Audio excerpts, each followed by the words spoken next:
நெல்லையை அதிர வைத்த ஐடி ஊழியர் கவின்குமார் சாதி ஆணவ படுகொலை சம்பவத்தில் போலீஸ் தம்பதியினரின் மகன் சுர்ஜித் கைது. சிசிடிவி கேமரா பதிவுகள் மூலமாக கவின்குமாரை வெட்டி படுகொலை செய்தது சுர்ஜித் என்பது உறுதியாகியுள்ளது.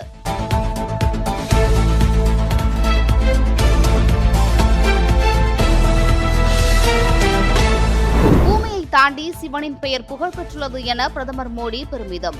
நிலவின் தென் துருவத்தில் சந்திராயன் 3 விண்கலம் தரையிறங்கிய இடத்திற்கு சிவசக்தி புள்ளி என பெயரிடப்பட்டுள்ளதாகவும் கூறியுள்ளார்.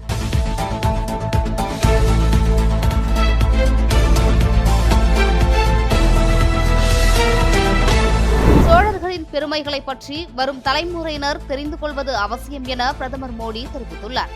இந்தியாவிலிருந்து திருடப்பட்ட கலைப்பொருட்கள், தொல்பொருட்களை மீண்டும் கொண்டுவர முயற்சி மேற்கொள்ளப்படும் எனவும், ஜனநாயக உணர்வை ஊட்டுவது, நீர் பாதுகாப்பு, வர்த்தகம், சுற்றுச்சூழல் பாதுகாப்பு என அனைத்து துறைகளிலும் சோழர்கள் தொலைநோக்கு பார்வையை கொண்டிருந்தார்கள் எனவும் மோடி பேச்சு.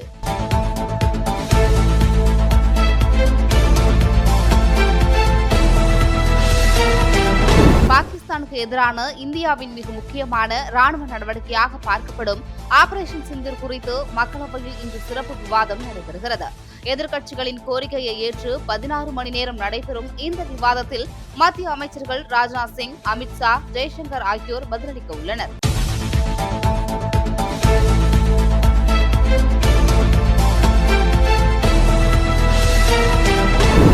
குடியரசு துணைத் தலைவர் ஜெகதீப் தன்கருக்கும் பிரதமர் மோடிக்கும் இடையே என்ன நடந்தது என்பதை தன்கர் வெளிப்படுத்த வேண்டும் என காங்கிரஸ் கட்சியின் தலைவர் மல்லிகார்ஜுன கார்கே தெரிவித்துள்ளார்.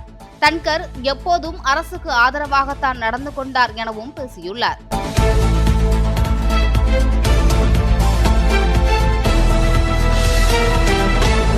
பாரதம் என்பது பெயர்ச்சொல் என்றும் அதை மொழிபெயர்க்க கூடாது என்றும் RSS தலைவர் மோகன் பகவத் வலியுறுத்தல். கேரளாவில் நடைபெற்ற நிகழ்ச்சியில் பேசிய அவர், பாரதம் என்றால் இந்தியா என்பது உண்மை என்றும், எழுதும் போதும் வாசிக்கும் போதும் பாரதம் என்றே குறிப்பிட வேண்டும் எனவும் குறிப்பிட்டுள்ளார்.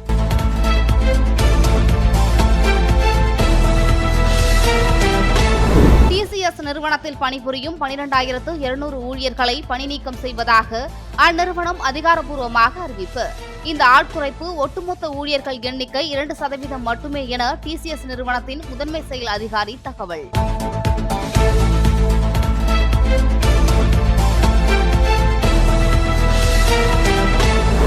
உதயநிதி என்கிற விளையாட்டு பிள்ளையிடமிருந்து திமுகவை காப்பாற்றுங்கள் என பொள்ளாச்சி ஜெயராமன் விமர்சனம்.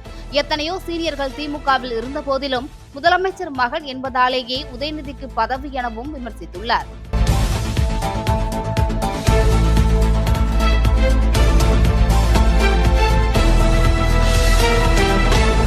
தன்னை மதிக்காத பாஜக கூட்டணியிலிருந்து பன்னீர்செல்வம் வெளியேற வேண்டும் என அவரது ஆதரவாளர் பன்ருட்டி ராமச்சந்திரன் வலியுறுத்தல்.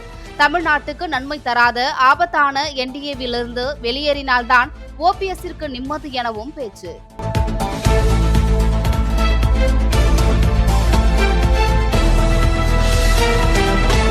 தமிழக வெற்றிக் கழக தலைவர் விஜயுடன் OPS இணைந்து பணியாற்ற வேண்டும் என பன்ருட்டி ராமச்சந்திரன் விருப்பம் தெரிவித்துள்ளார்.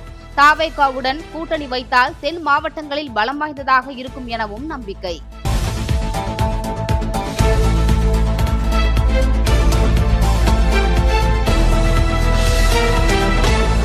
பகுஜன் சமாஜ் கட்சியின் முன்னாள் மாநில தலைவர் ஆம்ஸ்ட்ராங் மனைவி பொற்கொடி தொடங்கிய தமிழ் மாநில பகுஜன் சமாஜ் கட்சியின் அறிமுக கூட்டத்தில் நிர்வாகிகள் பொறுப்பேற்றுக் கொண்டனர்.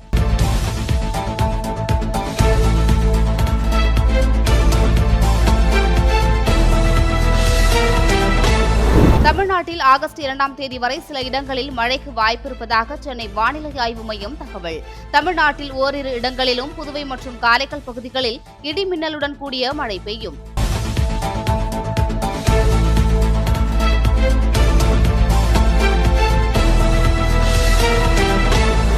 நிலவில் இறங்கி மாதிரிகளை கொண்டுவரும் சந்திராயன் 4 திட்டம் வெற்றிகரமாக அமையும் என இஸ்ரோ தலைவர் நாராயணன் நம்பிக்கை.